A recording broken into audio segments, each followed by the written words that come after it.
Cruel man as backward. We must think of men who are cruel today as stages of earlier cultures which have been left over. In their case, the mountain range of humanity shows openly its deeper formations which otherwise lie hidden. They are backward men whose brains, because of various possible accidents of heredity, have not yet developed such delicacy or versatility. They show us what we all are, what we all were, and frighten us. But they themselves are as little responsible as a piece of granite for being granite. In our brain, too, there must be grooves and bands which correspond to that state of mind, just as there are said to be reminders of the fish state in the form of certain human organs. Note at the bottom of the page 11.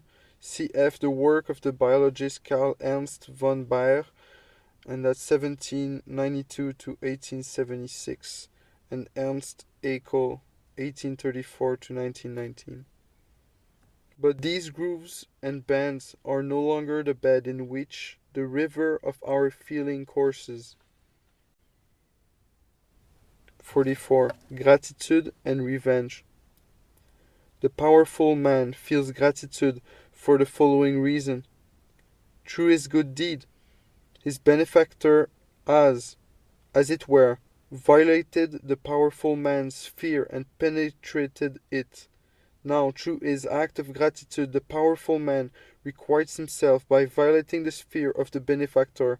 It is a milder form of revenge. Without the satisfaction of gratitude, the powerful man would have shown himself to be unpowerful, and henceforth would be considered such. For that reason, every society of good men, that is, originally of powerful men, places gratitude among its first duties. Swift remarked that men are grateful in the same proportion as they cherish revenge. Actually, a remark by Alexander Pope, C.F. Das Swift, Bushlein, Berlin, 1847. And that's note at the bottom of the page. But I don't know if it's accurate. It says that's actually by a remark by Alexander Pope, but he says it's a remark by Swift. So who's Swift? We have the quote by Alexander Pope, but we don't have Swift. Who is he? It'd be interesting to know too at the bottom of the page. But anyway. 45. Double prehistory of good and evil. The concept of good and evil has a double prehistory. Namely, first of all, in the soul of the ruling clans and castes, the man who has the power to requite goodness with goodness, evil with evil, and really does practice requital by being grateful and vengeful is called good. The man who is unpowerful and cannot requite is taken for bad. As a good man, one belongs to the good, a community that has a communal feeling, because all the individuals are entwined together by their feeling for requital.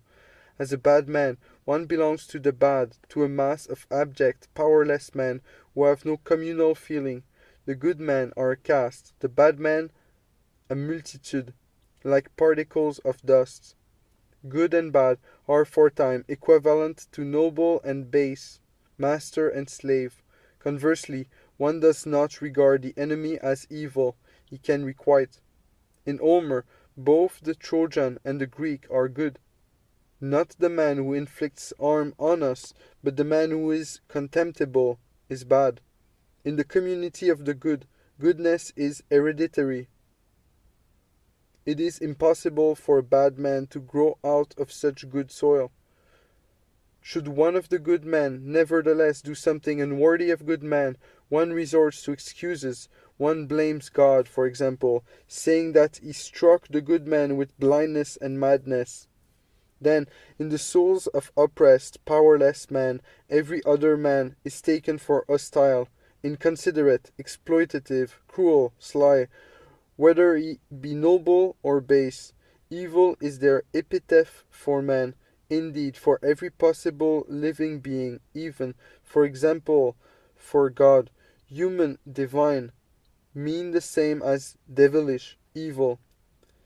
Signs of goodness, helpfulness, pity are taken anxiously for malice, the prelude to a terrible outcome, bewilderment and deception, in short, for refined evil.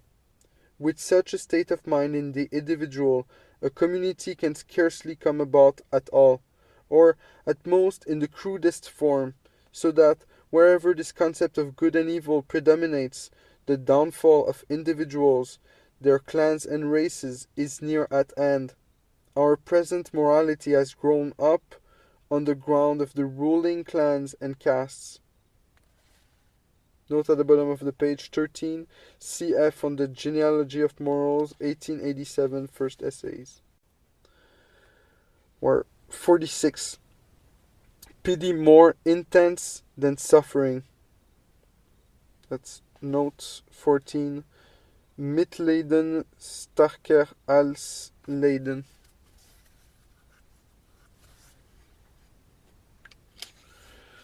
There are cases where pity is more intense than actual suffering.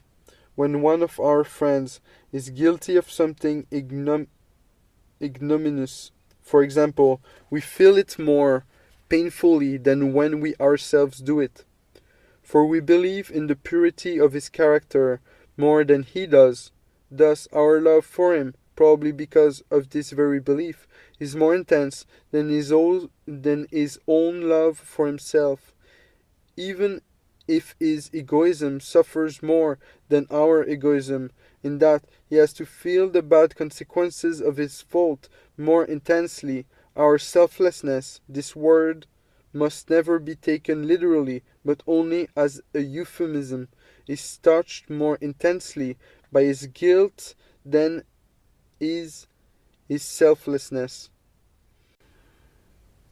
47. Hypochondria. There are people who become hypochondriacs out of compassion and concern for another. The kind of pity which results is nothing less than a disease. Similarly, there is a Christian hypochondria which befalls those lonely, religion-minded people who continually visualize to themselves the suffering and death of Christ. 48. Economy of kindness. Kindness and love, the most curative herbs and agents in human intercourse, are such precious finds that one would hope these balsam-like remedies would be used as economically as possible. But this is impossible. Only the boldest utopians would dream of the economy of kindness. 49. Goodwill.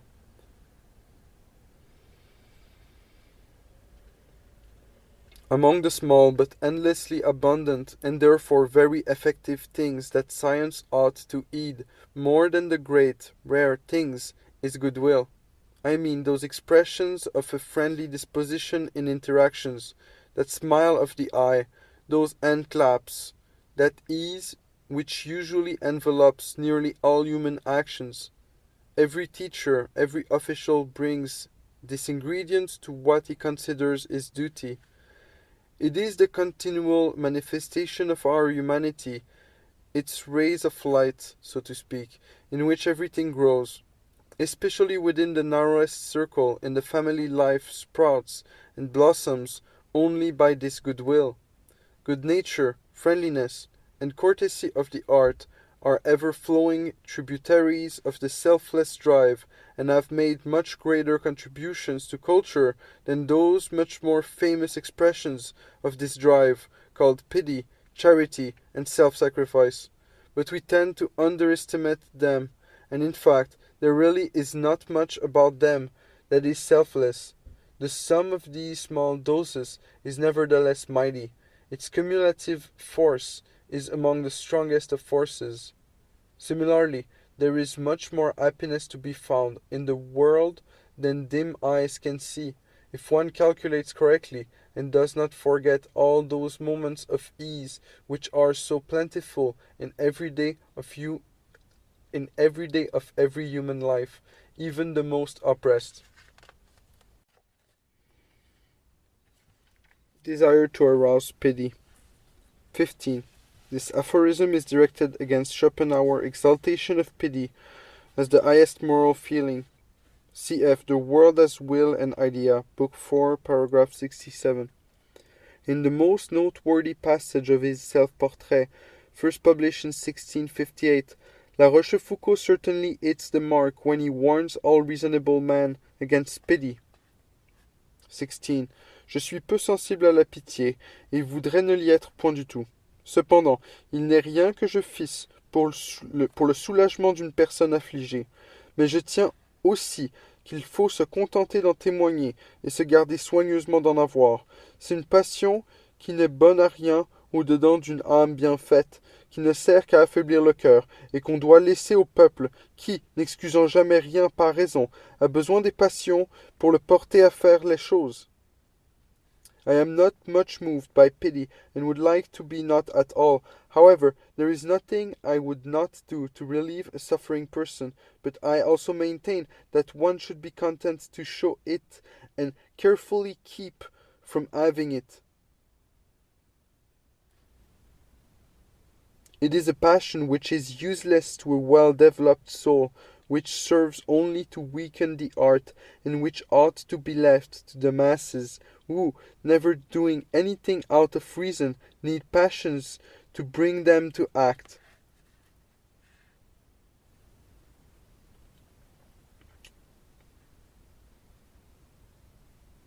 When he advises them to leave it to those common people who need passions, because they are not directed by reason, to bring them to the point of helping the sufferer and intervening energetically in the misfortune. For pity in his and Plato's, that's 17 cf. The Republic, Book 3, 387 to 88. So that's for pity in his and Plato's judgment weakens the soul. Of course, one ought to express pity, but one ought to guard against having it. For unfortunate people are so stupid that they count the expression of pity as the greatest good on earth. Perhaps one can warn even more strongly against having pity for the unfortunate if one does not think of their need for pity as stupidity and intellectual deficiency, a kind of mental disorder resulting from their misfortune. This is how La Rochefoucauld seems to regard it, but rather as something quite different and more dubious. Observe how children weep and cry so that they will be pitied. How they wait for the moment when their condition will be noticed, or live among the ill and depressed, and question whether their eloquent laments and whimpering, the spectacle of their misfortune, is not basically aimed at hurting those present. The pity that the spectators then express consoles the weak and suffering, inasmuch as they see that, despite all their weakness, they still have at least one power, the power to hurt. When expressions of pity make the unfortunate man aware of this feeling of superiority, he gets a kind of pleasure from it. His self-image revives. He is still important enough to inflict pain on the world. Thus, the thirst for pity is a thirst for self-enjoyment, and at the expense of one's fellow man. It reveals man in the complete inconsideration of his most intimate dear self, but not precisely in his stupidity, as La Rochefoucauld thinks. In social dialogue, 3/4 of all questions and answers are framed in order to urge the participants a little bit. This is why many men thirst after society so much. It gives them a feeling of their strength. In these countless but very small doses, malevolence takes effect as one of life's powerful stimulants, just as goodwill, dispensed in the same way through the human world, is the perennially ready cure. But will there be many people honest enough to admit that it is a pleasure to inflict pain? That not infrequently one amuses himself and well by offending other men, at least in his thoughts, and by shooting pellets of petty malice at them. Most people are too dishonest and few men are too good to know anything about this source of shame, so they may try to deny that Prosper Mérimée is right when he says « Sachez aussi qu'il n'y a rien de plus commun que de faire le mal pour le plaisir de le faire. » 18. Prosper Mérimée, 1803-70, Lettre à une inconnue, 1-8, Know that nothing is more common than to do harm for the pleasure of doing it. 51. How seeming becomes being. 19. CF Diderot. Oh no, 19. Why der Schein zum Sein wird. Ultimately, not even the deepest pain can keep the actor from thinking of the impression of his part in the overall theatrical effect, not even, for example, at his child's funeral. CF Diderot, Paradoxe sur le comédien, 1769. He will be his own audience and cry about his own pain as he expresses it. The hypocrite, who always plays one and the same role, finally ceases to be a hypocrite. Priests, for example, who are usually conscious and unconscious hypocrites when they are young men, finally end by becoming natural.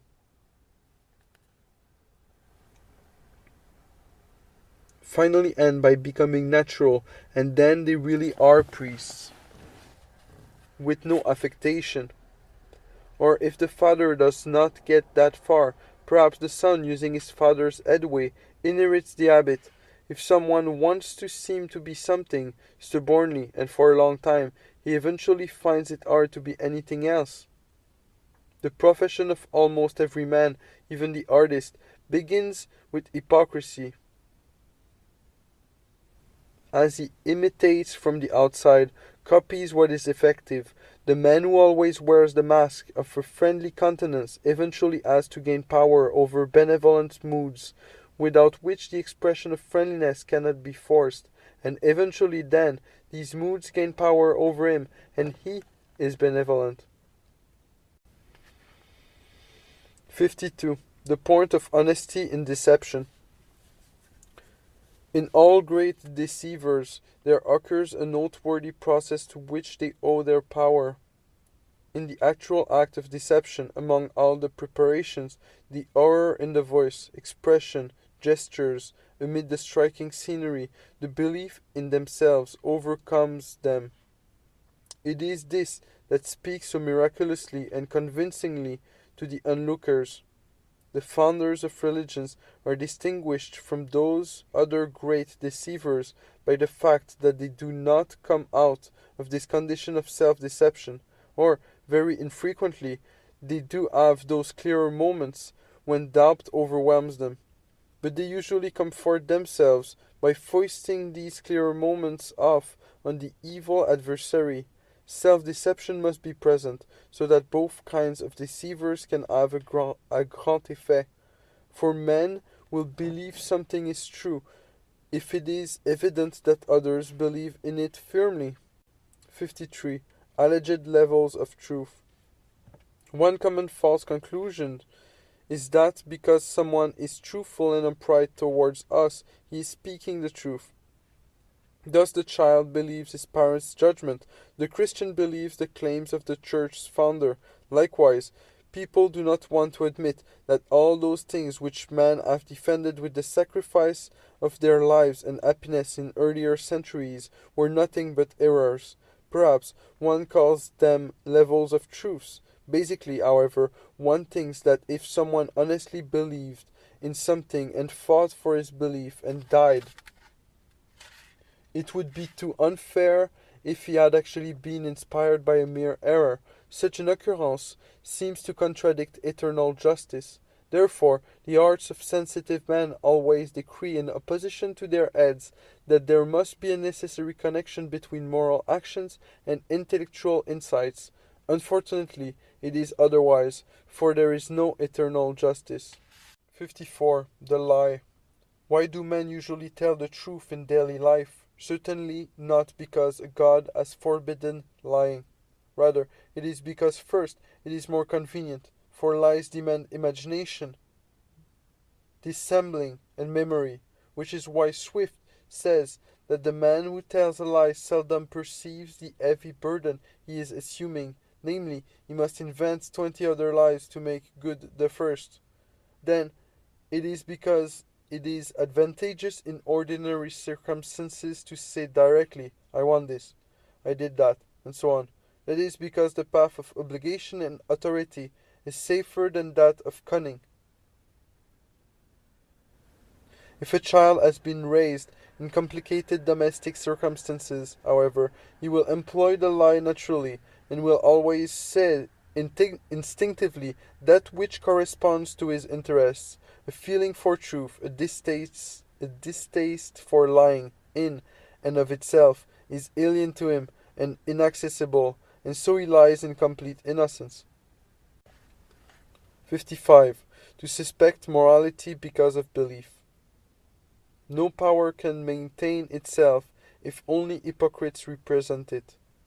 However, many worldly elements of the Catholic Church may have, its strength rests on those priestly natures, still numerous, who make life deep and difficult for themselves, and whose eye and emaciated body speak of nightly vigils, fasting, fervent prayers, perhaps even flagellation. These men shock others and worry them. What if it were necessary to live like that? This is the horrible question that the sight of them brings to the tongue. By spreading this doubt, they keep reestablishing a pillar of their power.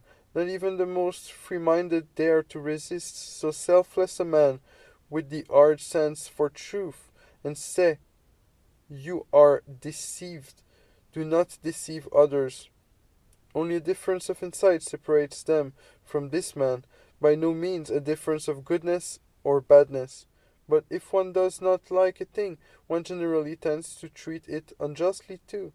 Thus one speaks of the Jesuits' cunning and their infamous art, but overlooks what self-conquest each single Jesuit imposes on himself, and how that lighter regimen, preached in Jesuit textbooks, is certainly not for their own benefit, but rather for the layman's. Indeed, one might ask if we, the enlightened, using their tactics and organization, would be such good instruments, so admirably self-mastering, untiring, and devoted. 56. Triumph of knowledge over radical evil. The man who wants to gain wisdom profits greatly from having thought for a time that man is basically evil and degenerate. This idea is wrong, like its opposite, but for whole periods of time it was predominant, and its roots have sunk deep into us and into our world. To understand ourselves we must understand it, but to climb higher we must then climb over and beyond it. We recognize that there are no sins in the metaphysical sense, but in the same sense neither are there any virtues. We recognize that this entire realm of moral ideas is in a continual state of fluctuation, that there are higher and deeper concepts of good and evil, moral and immoral.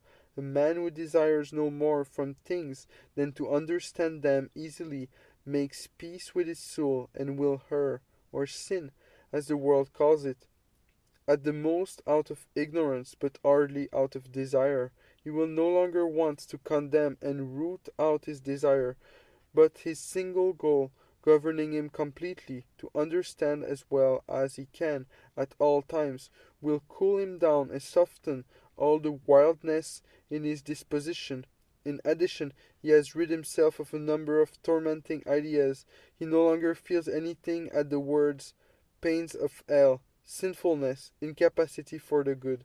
For him, they are only the evanescent silhouettes of erroneous thoughts about life and the world.